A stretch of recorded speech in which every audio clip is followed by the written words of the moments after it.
They see student voice as learning and culture, which they actually are starting to perceive as more important, because it's to everybody, and there's no one person voicing the opinion. It's valid to every single student, and anyone, especially students that would have been marginalised in the past, like we said, the students with like additional needs, who are stepping forward now to say, this is what I need to learn, and this is how I demonstrate my learning. So those are the small actions that are starting. And because it's still a pilot scheme, it hasn't reached the whole school level yet, but we have a plan with that group on how do we formulate it. We did a workshop. I was on an Erasmus with Bridge 21 called Teaching for Tomorrow. And I was working with 3 other teachers here, and we were working with schools from Estonia, Sweden, and Germany. So they came here, and we were allowed to use the Bridge 21 model, which is based on our cooperative learning and 21st century learning, to do a workshop to demonstrate those techniques to the other schools from other countries.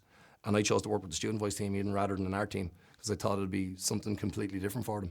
And we used a more formal structure, whereas before it had always been the informal focus group. This time we implemented a cooperative learning lesson scheme. So every student had a specific role that day that they knew about in advance, and they were prepared to introduce new people to this. And that was done because they want to find a way to introduce it to the school next year. And because we can't be in every room, but they want it in every room, they've started to consider, with myself, a structure that anybody can pick up and implement that day, and student voice will happen. So that's their actions at the moment. Another action that the students performed was the teachers, 22 of them volunteered to stay back in an evening to actually try and promote the awareness. The students wanted to promote the awareness of student voice outside of our forums with the NCCA and outside of our discussions. So 22 teachers stayed back, and technically they role played as students. So our students were leading the workshops, and the teachers had to discuss their attitudes towards assessment. The teachers sitting down and having those conversations actually meant the students were much more confident in future with the student voice, because they found that a lot of the stuff that the teaching staff were saying was the exact same as what the students would have said. They were coming from very similar points of view, very similar backgrounds, very similar ideas. We're still learners. As teachers, we're learners. I learn more every day, and I try to reflect on my learning, and that affects my teaching. My day-to-day teaching is changing from watching the conversations that my students are having, even with each other. So I've brought a lot more things in now, so a lot more cooperative learning, a lot more 21st century teaching technologies. I have a Fitcher group at the moment that are building websites about art history instead of writing essays, because they're digital natives. They want to use their iPhones. Instead of telling them phones can't be used in an art room, let's actually use them as tools. And it isn't just substitution for a book. You're looking at the SAMR model. It's about redefinition of the task, about using the technology to actually redefine it in a new way that couldn't have been done previously. So they're building resources and sharing them with their friends. So again, it's an assessment for their learning, in the fact that they all have a resource now that can be shared among the entire class. And again, that's all coming from student voice, and a lot of it's coming from those conversations with those teachers to see how everyone was in the same level playing field. There was no autocratic element in the room at all. It was a very even playing field. Everyone was in the same boat. Next year, the idea is to, my real hope is to do everything in small steps, because then we can cement it and we can make sure it's effective and have it actually just as part of the school culture. Well, at the moment, for any sort of feedback, is always through the pilot team. And we meet regularly enough. It's at least once every 2 to 3 weeks we meet and just discuss things. And before any other workshop, we feed off how the previous workshop had been. So we reflect on that. And then we start building towards the next workshop.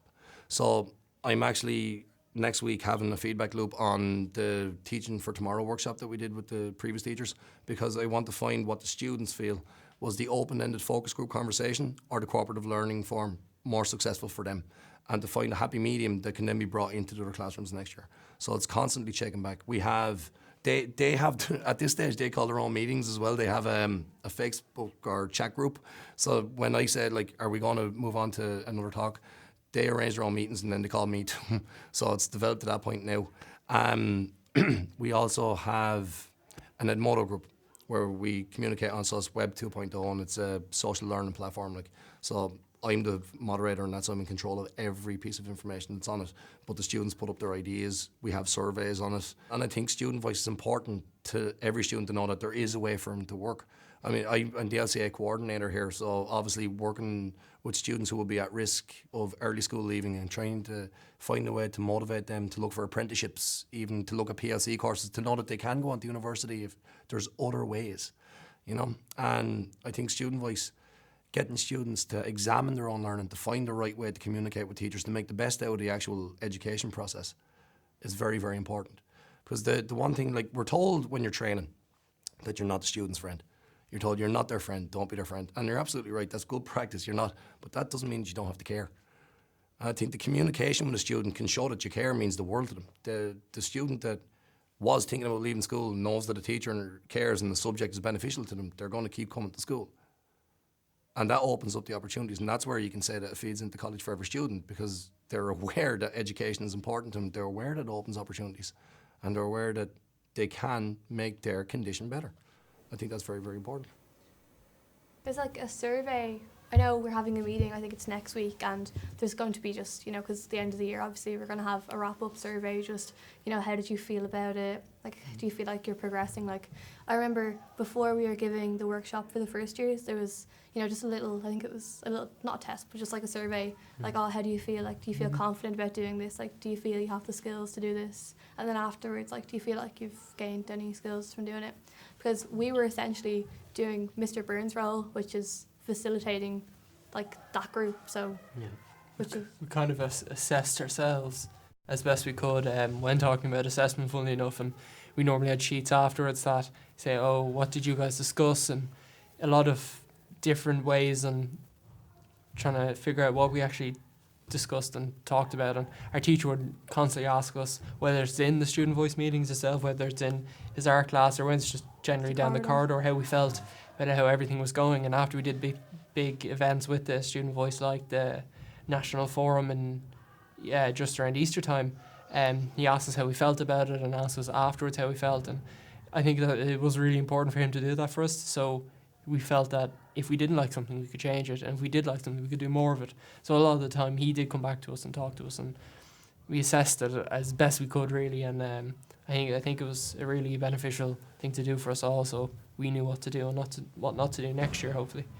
And now we've done that workshop with the first years, and most of the sixth years kind of already know what it's about, because it was in the school last year, and they're kind of a little more open to it. They were involved in focus groups as well, weren't they, for different subjects? By the end of it, we want, like, definitely at least the senior years all to be trained in, just like the 20 of us, all of them to know exactly what student voice is, and, you know, how to encourage others to kind of open up to their teachers.